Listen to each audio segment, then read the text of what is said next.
The first Quad summit, President Biden meeting with the leaders of India, Japan, and Australia at the White House today, discussing the pandemic, climate, and trade. But the elephant in the room was, of course, China. Here now, Rebeccah Heinrichs, national security analyst and Hudson Institute fellow. Rebeccah, what will come out of this? What good, if any, will come out of this meeting? Well, that is what we need to find out. So it is a good thing that we have these leaders getting together. The United States is not going to be able to deter China by ourselves. These are the key allies we need in the region to be able to do things like deploy certain military weapons to deter China so that China doesn't act aggressively against Taiwan, to maintain a free and open Indo-Pacific, which is in all of our interests. All of those things are good. But, you know, at the same time this meeting was taking place, there was an article that came out with Joe Biden's Commerce Secretary saying that she's going to be working with American CEOs for further cooperation with Chinese companies to develop closer business ties with China. That is exactly what we should not be doing. We should be decoupling from China and having our supply chains move to the United States and India. So the details matter. What happens next matters. So it's one of these things where it's okay. It looks good, but the details are going to matter a whole lot. Right, and you also need to look outside of the White House and away from Joe Biden. And if you heard John Kerry earlier this week talking about life is full of tough choices, when having to decide between hammering China for genocide, the concentration camps for Uyghurs, human rights abuses. I suppose that would include the spread of COVID around the world, which has killed more than 4.5 million people. Its threats of its takeover of Hong Kong, the threats of Taiwan, all in the name of fighting climate change. Right. That's a great point. It's almost like all of these different people inside the administration aren't talking with one another. And if you don't get everybody on the same page on China across these departments, you're going to have this disjointed, ineffective China policy. John Kerry not talking about the Uyghurs, kind of downplaying it. Commerce Secretary not acting like that's a big deal. Essentially going to have CEOs subsidizing the genocide going on with the Uyghurs.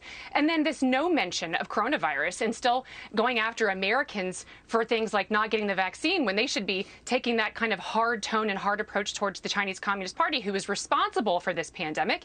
And then you don't even have Joe Biden mentioning the fact that China is engaged in a massive nuclear buildup that's changing right before our eyes to push the United States and to coerce the United States out of the Indo-Pacific. So there's a lot of things that are not being mentioned and are not being dealt with head on.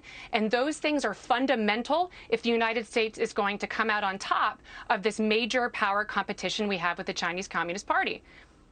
And Joe Biden, even when doing something constructive, seems to foul it up through ham-handed handling of, say, the Australia, UK, US pact on nuclear submarines to counter China, rolling that out, but alienating France.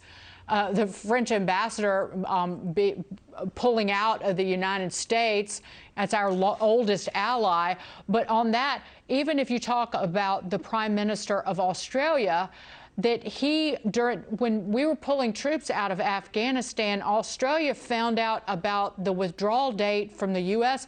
from the news, from news reports. And then Joe Biden didn't call Scott Morrison during the evacuation of Kabul in August.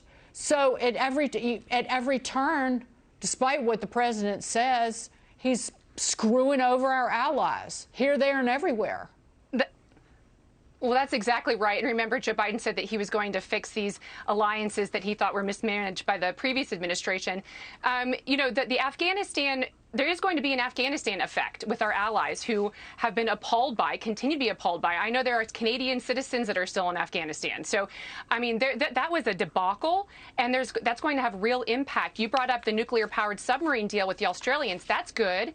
It was a major slap in the face to the French, who were not read into this. That should have been handled better. We need the French to deter the Chinese in that particular region of the world. We need the French to help us fight terrorism abroad, which they're very good at doing. doing on the African continent. So we need these partners and allies. That we're burning them because of the Biden administration's ham-fistedness, their incompetence, and their seeming an inability to understand what the priorities are, and then to rack and stack them, and then work with our allies to be able to handle these things.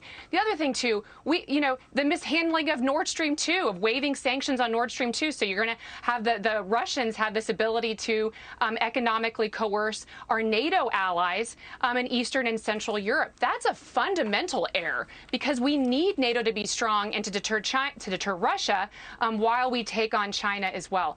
So a series of fundamental errors in foreign policy. So it's one of these things where you like to see progress with the Quad, but if you don't get the fundamentals right, it's essentially going to be meaningless in the long term. Rebeccah, thank you so much for being here. Rebeccah Heinrichs.